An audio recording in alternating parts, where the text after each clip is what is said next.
FSN Radio. It's all about what's next. Go to financialsurvivalnetwork.com and sign up for your free weekly newsletter. You'll also get 3 free reports. The Financial Survival Network. It's all about what's next. Welcome. You are listening to the Financial Survival Network. I'm Kerry Lutz, and today is 12/17/19. Well, the month of December is rapidly dwindling, rapidly going by. Are we going to get that fourth quarter, Q4, Q1 boost in precious metals prices that always happens until it doesn't? You know, a trend in motion continues until it stops. And, well, is it going to stop now? What do you think? Why don't you email us, KL at Kerry Lutz, and tell us your opinion. Share with us, and we'll put it on the air. Well, someone who believes in buying the rumor and selling the news, John Rubino is with us, and it's a glorious day in the neighborhood. The Inspector General report came out and showing that what we all knew, that our FBI, our Department of Justice, and probably all of our intelligence agencies are completely corrupt. But on the bright news, the bright spot, we got Brexit. Brexit was affirmed. I mean, the Conservative Party absolutely decimated the Labour Party. Whether that's a good thing or not, we'll have to say. I don't draw conclusions from political victories because they're often empiric.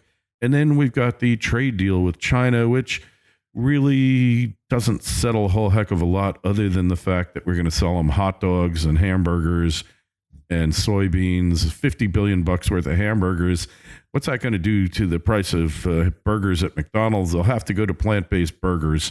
All of this has effects, and not to mention the civil unrest that has been taking over the world has continued on in Hong Kong and Paris and probably all sorts of other places we don't even know. But happy Monday, John. Hey, Kerry. Yeah, if there was ever a time when the old saying, buy the rumor, sell the news, applies, this would be it. Because, the financial markets have been looking at these big risks out there, that the trade deal would drag on forever or the trade war would drag on forever, and that Brexit would destabilize the UK economy because it could never get done, and that the Fed would go back to raising interest rates or at least stop cutting them. And those were risks that were hanging over the market, and the market's been going up in anticipation. At least that's what most people's perception has been, that in anticipation of these things being solved. And last week, they all pretty much got solved, more or less. We cut a trade deal with China, even though it's sort of a fake news trade deal. But still, they're going to sign a trade deal, and they're going to take a lot of tariffs off. And in theory, that's good for global trade. And then, like you said, the UK had an election in which the Conservatives won a total parliamentary majority. Now they get to do anything they want to, and presumably they will make Brexit happen. And then the Fed came out and announced that they weren't going to raise interest rates until inflation pierced the 2% target level and stayed there for a while, which is to say a long time. That it might be quite a while before that happens, because inflation, as it's reported officially, has been low and sticky for a long time. Of course, they're lying about it because they're not including financial asset prices in their inflation measure. And if they did that, we'd have 3, 4, 5% inflation now already. But anyhow, the stock market has been rocking since those announcements took place, which means that when we find out that those things actually didn't matter and they weren't the real problem, that's trouble for the markets, because, the real problem and the real reason that financial asset prices have been going up this year is that we're taking on insane amounts of debt under the surface. Doug Nolan does this. When the Fed comes out with its Z1 report, he digs into it and shows how the credit bubble is alive and well in ways that aren't really reported in the mainstream press. I'll just pull a few stats out of his last report to show you how much credit we've been taking on in the last year and how that would impact equity prices, for instance. Total U.S. credit, in other words, all the debt that we've taken on, went up by $1 trillion just in the third quarter. That is huge, even for the U.S., which means, somehow a lot of borrowing took place, and a lot of the funds that were generated in that process went into equities. And federal government borrowings are rising at a 10% pace. This is 11 years into a recovery when everybody's back at work. They're all paying payroll taxes. The government presumably has a lot of tax revenues coming in. They still have to increase their borrowing at 10% per year.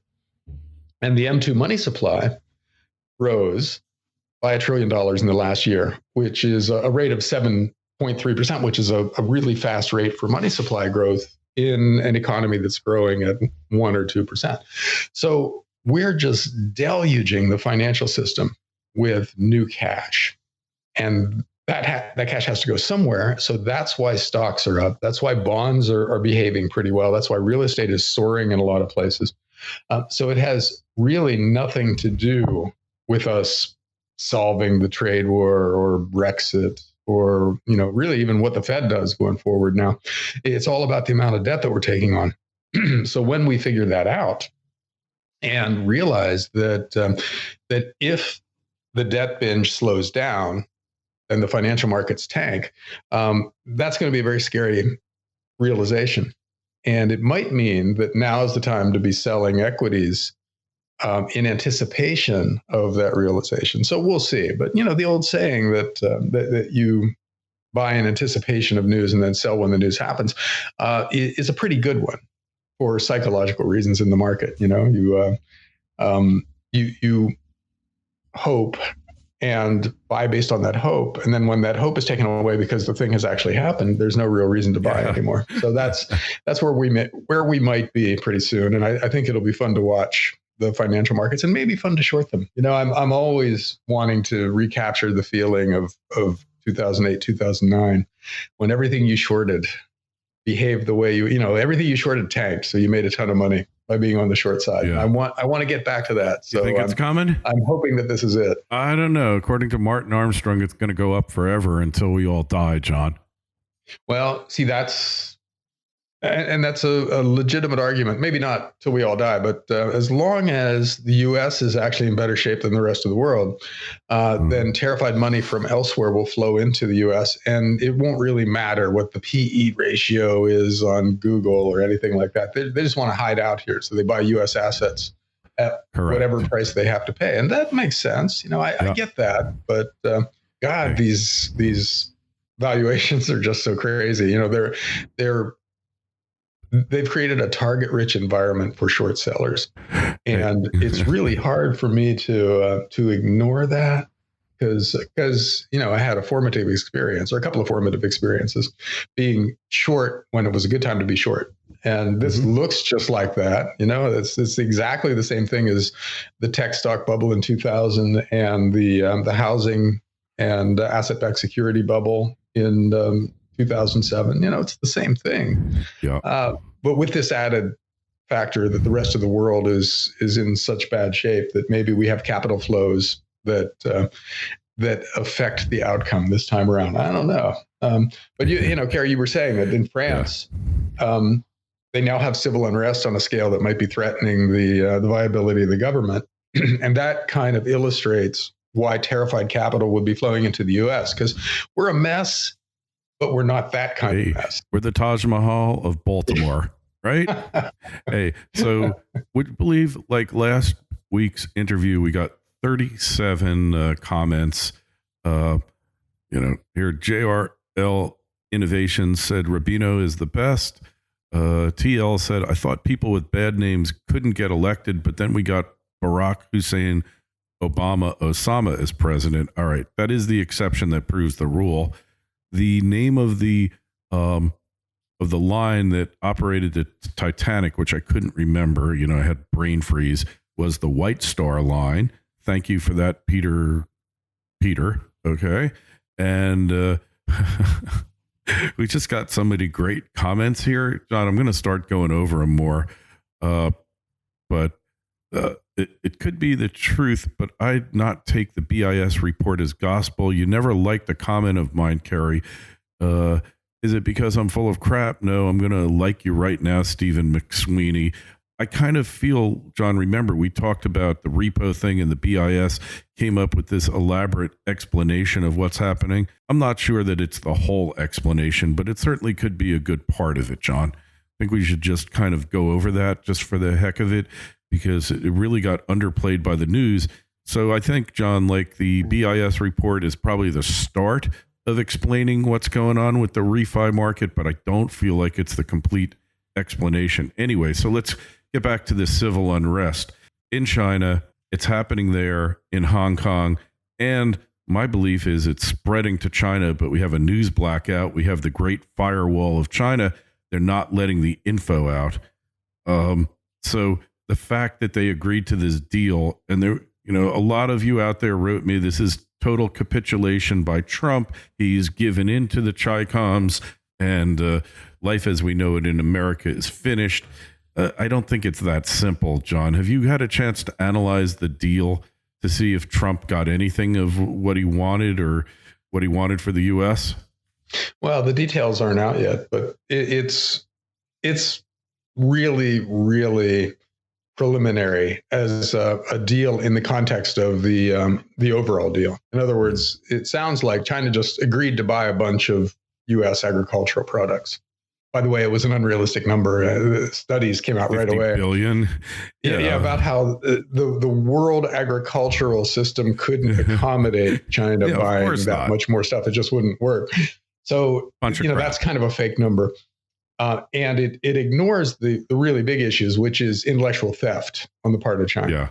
And technology transfer, where if you want to start an operation in China, they say, well, you have to partner with a 51% ownership Chinese company. Yeah. So I heard Lou Dobbs say that they did get intellectual property and forced technological transfer. I heard he say they did get it. Probably there's a beginning move, but most of the tariffs on $250 billion worth of products have not been removed.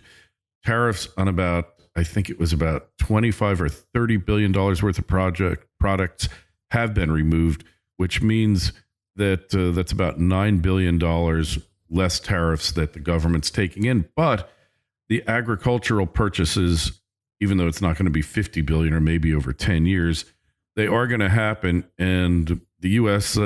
Gave the farmers like $24 billion worth of subsidies last year. So this kind of washes out. So we really need to see the details. I have a feeling it's really just preliminary. The tariffs are still in place, but also he agreed not to implement or impose the new tariffs that were due to take place on Sunday on another like $250 billion or $300 billion worth of imports. So he still has his hand on the trigger. It's just he's loosened it up a little bit. Rather than his finger being on the trigger, it's on the trigger guard now. Whether he's going to act and what will be the eventual outcome, I don't know. Look, Trump loves to like throw these news tidbits out there to move the markets and make them look really good on the economy. Gee, the 110th day of record stock prices, that plays good on Main Street and on Wall Street. Well, from Trump's point of view, the trade deal ought to be wrapped up a month before the election, right? So this is kind of early to finish the whole thing. So he's not under the kind of time pressure that you might think, because the economy is basically, like you said, it's at least in terms of reported numbers, things are basically good. So he can run on a strong economy and then, towards the end of the process, announce this big comprehensive trade deal with China just in time to get a big popularity boost heading into the election. That would be the ideal scenario for Trump. And he knows it. The problem is China knows it too. So they can draw this thing out and then make any kind of demand they want to right at the end when they know he's desperate. So we'll see how it plays out. But it's an interesting dynamic because of the presidential election coming up. That adds a time element to this that wouldn't be there otherwise. And there's a flip side to this, which is that the Chinese know in all likelihood Trump is going to be reelected. The odds go up every single day, and they can either deal with him now or they can deal with him after the election. He's a little bit weaker before the election than after. Like Obama said to Putin, or to Medved, to tell Putin, tell Vlad after the election I can be more flexible, right? And after the election, Trump can be a lot more rigid and less compromising. So they run a risk if they do that. And the Chinese are strategic thinkers. That's what's thrown them off about Trump, is because they've never dealt with anybody like him. And I think they're starting to catch their stride. But on the other hand, you got this Hong Kong problem. They still haven't cracked down on Hong Kong. And my feeling is that the reason why is because it will make it impossible with Trump to reach a deal. And Europe will start bailing on them if they go full on Tiananmen with Hong Kong. FSN Radio. It's all about what's next. Osino Resources is a Ross Beatty-backed gold exploration company in mining-friendly Namibia. Osino's district-scale land package is situated near 2 producing gold mines, one of which Osino's management team previously developed and sold to B2 Gold. Osino's founders and management are experienced mining professionals who have already successfully developed and sold 2 companies in the past 7 years. Osino has an excellent shareholder base, with Ross Beatty owning 20%, insiders 5%, and Resource Capital Funds 8%. This is an exploration company with drills turning that you'll definitely want to pay attention to. Osino trades in New York under the ticker OSIIF and in Toronto under the ticker OSI. To learn more, go to osinoresources.com. That's osinoresources.com. The Financial Survival Network. It's all about what's next. Yeah. That is a huge deal too. So the civil unrest thing is just this wild card out there right now, because everybody's got problems almost of one kind or another with people in the streets, and that complicates everything. But it's also exactly what you expect in a world that's this indebted and with this kind of inequality. Because Kerry, debt produces inequality, because the more credit that's created, the richer the people who already have financial assets get. And that's what's happening everywhere. Even Chile, which is that still amazes me, because we always thought Chile was this middle-class country in Latin America where basically everybody was on the same page, and that you never heard about them. And that was a good thing, because they never caused any trouble. It was a shock. That was a shock to me, John. Yeah.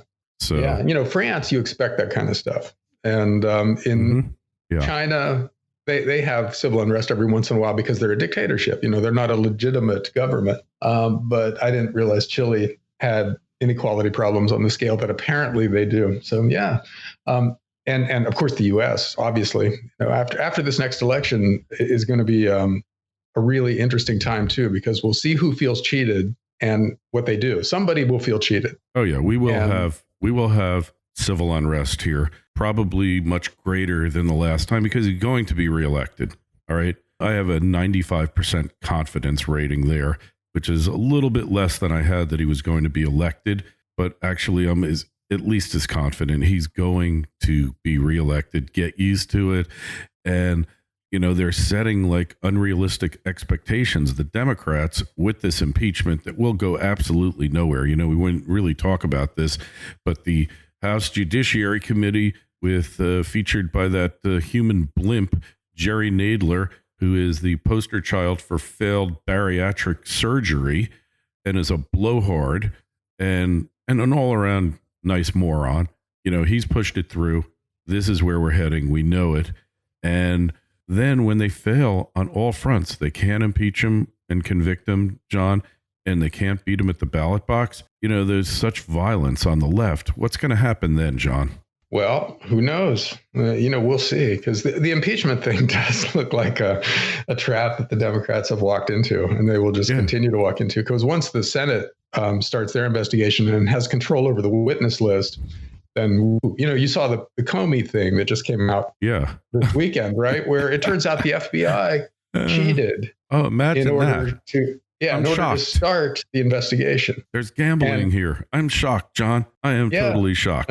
and Comey had to come out, he was the head of the FBI while this was going on, and he had to come out and say, well, I was wrong to trust the process. Yeah, you were the process. Mistakes were made, not by me, but somebody else. You lying SOB. You were the process. It wasn't Trump, trust the process. You were the process. Yeah. And you Trump lied. Just came out and implied, there's a headline that Trump implies jail time for Comey.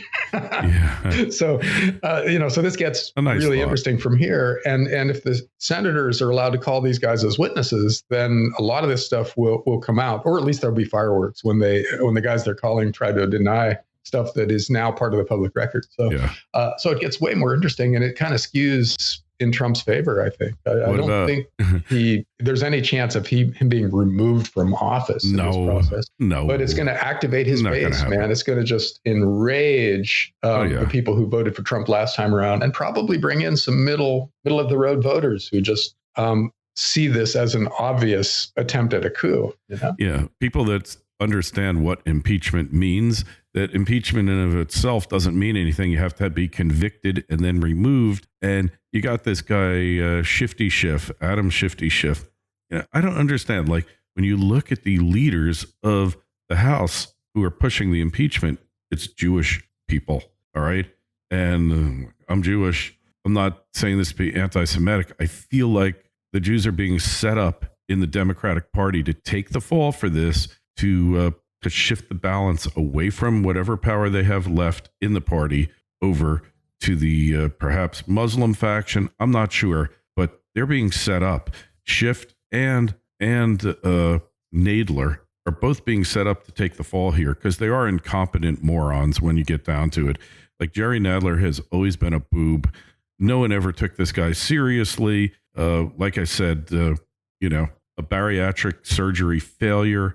That's not like, that's personal, yes, but that's his whole persona. He's bloated. And I feel like the Jewish caucus is going to be the real loser after impeachment fails, as well as the Democratic Party. They could conceivably, John, after the election, assuming Trump gets reelected, they could, and there's a sweep in the Congress, they could totally implode. We've never seen that in a party in the United States since the Whig Party, in the 1850s ceased to exist. But we could see the implosion of a party, and perhaps we could get multiple parties. My feeling, John, for years has been political parties should be against the law in the United States because they're just RICO entities.